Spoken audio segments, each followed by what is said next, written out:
ओम शांति। आज 13 जनवरी 2022 है और आज के बाबा के साकार रूप से चले हुए मधुर महावाक्यों को स्पष्ट करेंगी आदरणीय आशा दीदी। ओम शांति दीदी। ओम शांति। बाबा ने कहा, मीठे बच्चे, तुम्हें इस कांटों के जंगल को दैवी फूलों का बगीचा बनाना है, नई दुनिया का निर्माण करना है। बाबा कांटों के जंगल को फूलों का बगीचा बनाते हैं, तो बाबा अपना ये कार्य हम बच्चों के द्वारा करवाते हैं। बाबा श्रीमत देते हैं, गाइड करते हैं, लेकिन करने वाले तो हम बच्चे होते हैं। बाबा विधि बताते हैं, उसको प्रैक्टिकल में करने वाले हम बच्चे होते हैं।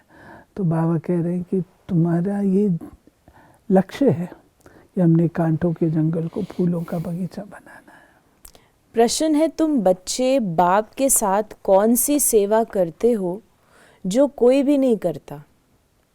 सारे विश्व में सूर्यवंशी चंद्रवंशी राजधानी की स्थापना करने की सेवा तुम बच्चे ही बाप के साथ करते हो, जो कोई भी नहीं कर सकता। तुम अभी नई दुनिया का फाउंडेशन लगा रहे हो, तो ज़रूर इस पुरानी दुनिया का विनाश होगा। दैवी फूलों का बगीचा बनाना, कांटों के जंगल को ख़त्म करना, ये बाप का ही काम है। ये कार्य और कोई कर भी नहीं सकता। कांटों के जंगल को ख़त्म करना और दैवी बगीचा बनाना, ये वही कर सकता है जिसके पास इसकी नॉलेज। और ये कांटों का जंगल है, इसकी भी तो नॉलेज बाबा आकर के हमको देते हैं। पहले तो हम इसको ही दुनिया समझते थे, लेकिन बाबा ने समझाया कि ये दुनिया नहीं है, असली दुनिया तो तुम्हारी दैवी बगीचा है। वो दुनिया परमात्मा सुख का दाता है, तो परमात्मा थोड़ी दुखों की दुनिया देगा हमको। तो बाबा जब रियलाइज़ कराते हैं तो हम बच्चे उस कार्य में तल्लीन होते हैं। गीत है ओम नमो शिवाय। जब कोई साधु संत या विद्वान लोग भाषण करते हैं तो पहले कोई ना कोई को नमस्ते करते हैं। कोई शिवाय नमः कहते, कोई कृष्ण नमः कहते, कोई गणेश नमः भी कहते हैं। परंतु नमस्ते तो ऊंचे ते ऊंचे एक बाप को ही करना चाहिए। बच्चे जानते हैं ऊंचे ते ऊंचा एक भगवान है, उसका नाम शिव है। गाते भी हैं शिवाय नमः। शिव को हमेशा बाबा कहते हैं। शिव बाबा पहले पहले रचना रचते हैं। रचयिता एक है, रचना भी वास्तव में एक है। रचना भी एक है। रचता बाप को और रचना दुनिया को कहा जाता है। ओके। बाप जो दुनिया क्रिएट करते हैं सो ज़रूर नई ही क्रिएट करेंगे। बाबा ने ये जो बात कही शिवाय नमः वाली, तो बाबा बताते हैं कि मैं अपने बच्चों को भी आप समान पूज्य बनाता हूँ। तो जो हमारे यादगार स्वरूप हैं वो है देवी देवताओं के, तो उनको भी नमः किया जाता है, नमन करते हैं। गणेशाय नमः, श्री राम, श्री लक्ष्मी, श्री नारायण, सबको नमन करते हैं। लेकिन जो इन सबको बनाने वाला है वो कौन है? वो परमात्मा है। तो परमात्मा आकर के हम बच्चों को बताते हैं कि वस्तुतः मैं हूँ रचयिता और ये सब हैं देवताएं। देवताओं को नमन करना ओके, लेकिन असली नमन जो है वो परमात्मा को ही होता है, क्योंकि वही सबको बनाने वाला है, वो रचयिता और रचना है। बाप बैठ समझाते हैं, आगे भी समझाया था, हे बच्चे, तुम अपने दुख सुख के जन्मों को नहीं जानते हो। मैं जो ज्ञान का सागर नॉलेजफुल हूँ, वो बैठ तुमको समझाता हूँ। शिव बाबा कहते हैं, मैं मनुष्य सृष्टि का बीज रूप भी हूँ। मुझे पतित पावन भी कहते हैं, तो ज़रूर पतित दुनिया भी है, पावन दुनिया भी है। पावन दुनिया को हेवन अथवा गार्डन कहा जाता है। फिर जब दुनिया पतित होती है तो कांटों का जंगल कहा जाता है। बेशुमार मनुष्य हो जाते हैं। बाबा ने बताया कि पावन दुनिया क्या है, पतित दुनिया क्या है। पावन दुनिया में कम पॉपुलेशन, पतित दुनिया में बेशुमार पॉपुलेशन, और दोनों का कंट्रास्ट बाबा बता रहे हैं। बाबा ने कहा, अब बाबा समझाते हैं, आजकल दिल्ली में विश्व नव निर्माण प्रदर्शनी कर रहे हैं। मनुष्यों को समझाने के लिए ये विश्व नया कैसे होता है। चित्र सामने रखकर और कोई समझा न सके, न कोई ऐसी विश्व नव निर्माण प्रदर्शनी खोल सके। ये पहली बार ही है जो ब्रह्मा कुमार कुमारियां बैठ समझाते हैं। तो आप इसके बारे में स्पष्टीकरण देंगे, ये क्या है? जिस समय प्रदर्शनी बनी थी तो था कि प्रदर्शनी का नाम क्या रखा जाए। तो प्रदर्शनी का नाम बहुत सोच करके तो ये रखा गया विश्व नवनिर्माण। तो विश्व नवनिर्माण प्रदर्शनी, नवनिर्माण किसका कर रहे हैं, वो फिर अंदर में सारी चीज़ समझाई जाती थी। ये उस चीज़ को बाबा कह रहे हैं। कांटों के जंगल को बदल दैवी स्वराज स्थापन करेंगे, बच्चों को निमंत्रण देते हैं।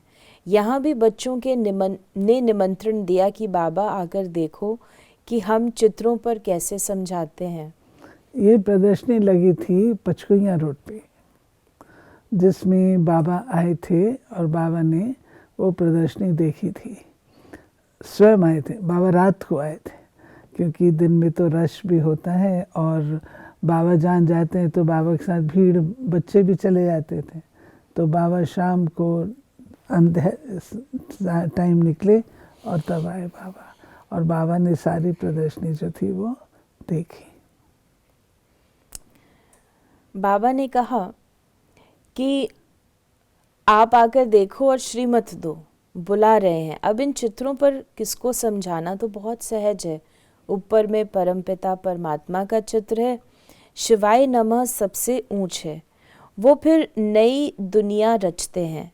नए भारत में इन देवी देवता लक्ष्मी नारायण का ही राज्य था।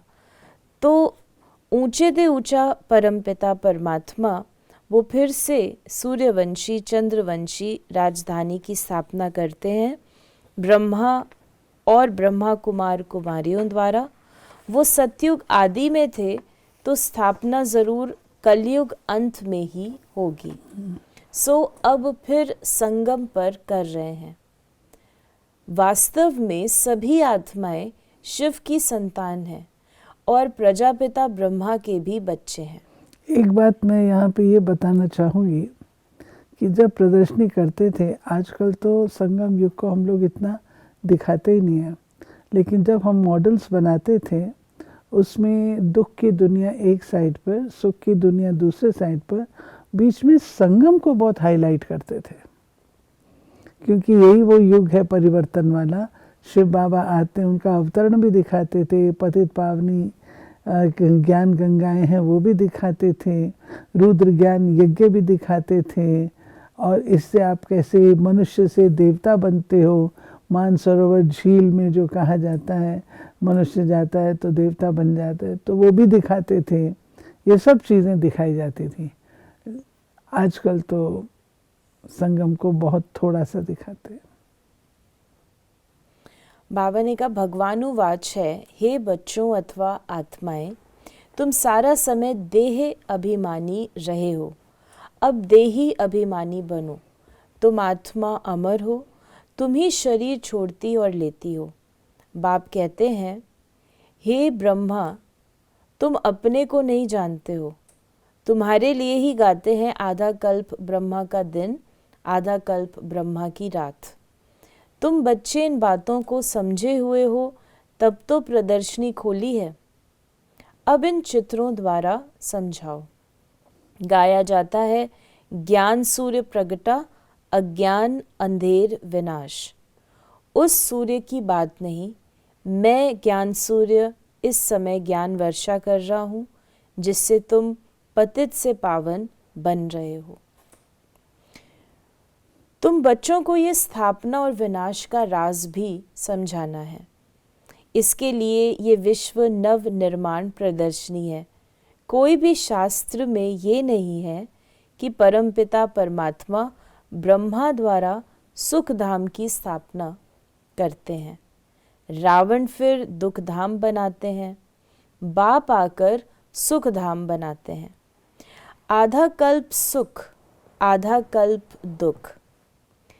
सतयुग त्रेता दिन, द्वापर कलयुग रात। रात में ठोकरें खाते हैं, भगवान को ढूंढने के लिए धक्का खाते हैं। ये भी ड्रामा में नूंद है। फिर बाबा ने कहा कि पहले पहले तो ये बात समझानी है कि परमपिता परमात्मा से तुम्हारा क्या संबंध है। ज़रूर कहेंगे बाप है, वो तो सब आत्माओं का बाप हुआ। शिव बाबा के तुम सब बच्चे हो, इस समय भगत हो। भगवान को सब याद करते हैं। भगत कहते हैं, हे भगवान, हमको भक्ति का फल दो। हम दुखी हैं, जीवन मुक्ति दो।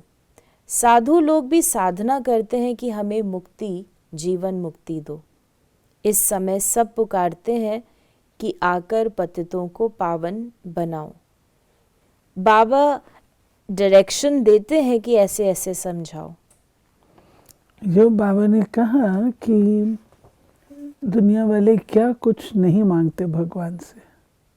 मुक्ति, जीवन मुक्ति मांगते हैं, सुख मांगते हैं, धन संपत्ति मांगते हैं, हेल्थ वेल्थ मांगते हैं, सब कुछ मांगते हैं, परंतु उनको मिलेगी कैसे?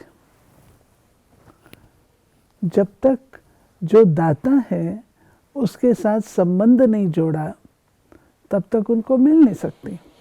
तब बाबा ने कहा सबसे पहले उनको परमात्मा के साथ उनका संबंध क्या है वो बात उनको समझाओ। जब परमात्मा के साथ उनका संबंध जुटेगा तो पिता से तो सबको वर्षा मिलता है ना, तो पिता से ऑटोमेटिकली वर्षा मिलेगा उनको। अब बाप कहते हैं, बच्चे तुमको इस रावण पर जीत पानी है। जो जीतेंगे वो वही रामराज के मालिक बनेंगे। यह है अंतिम जन्म, अर्थात सृष्टि का अंत। सृष्टि का आदि भी बाप करते हैं, अंत का विनाश भी बाप करते हैं। तो बाबा ने आज का अंत का विनाश भी बाबा करते हैं। अंत का विनाश माना जो सृष्टि का अंत है उसकी बात है। पीरियड जो है हमारा कलयुग अंत का, तो उसका भी समाप्त है। बाप कहते हैं, मैं नई दुनिया का फाउंडेशन भी लगाता हूँ और पुरानी दुनिया का विनाश भी करता हूँ। गाया हुआ है ब्रह्मा द्वारा स्थापना। अब ब्रह्मा अकेला तो नहीं होगा। ब्रह्मा, कुमार और कुमारियाँ द्वारा भारत को गार्डन ऑफ दैवी फ्लावर बनाता हूँ। ये है कांटों का जंगल, इनको अब आग लगनी है। तुम अब जागे हो, मनुष्य तो सोए हुए हैं। यहाँ तो दुख अशांति है। बच्चों को हमेशा अपने शांति धाम, स्वीट होम को याद करना है, तो स्वीट बादशाही वर्षे में मिलेगी। बाबा कहते हैं स्वीट राजधानी का वर्षा लेना है, तो बाबा को भी याद करना है, अपने वर्षे को भी याद करना है, उस नई दुनिया को भी याद करना है। भारत पावन था, अब पतित बना है। ये खेल भारत पर ही है। रावण से हारे हार, अब तुम श्रीमत पर जीत पाते हो। बाबा ने वरदान दिया, अपने श्रेष्ठ कर्म रूपी दर्पण द्वारा ब्रह्मा बाप के कर्म दिखलाने वाले बाप समान भव। एक एक ब्राह्मण आत्मा, श्रेष्ठ आत्मा, हर कर्म में ब्रह्मा बाप के कर्म का दर्पण हो। ब्रह्मा बाप के कर्म आपके कर्म के दर्पण में दिखाई दें। जो बच्चे इतना अटेंशन रख कर हर कर्म करते हैं, उनका बोलना, चलना, उठना, बैठना सब ब्रह्मा बाप के समान होगा। हर कर्म वरदान योग्य होगा। मुख से सदैव वरदान निकलते रहेंगे। फिर साधारण कर्म में भी विशेषता दिखाई देगी। तो ये सर्टिफिकेट लो, तब कहेंगे बाप समान।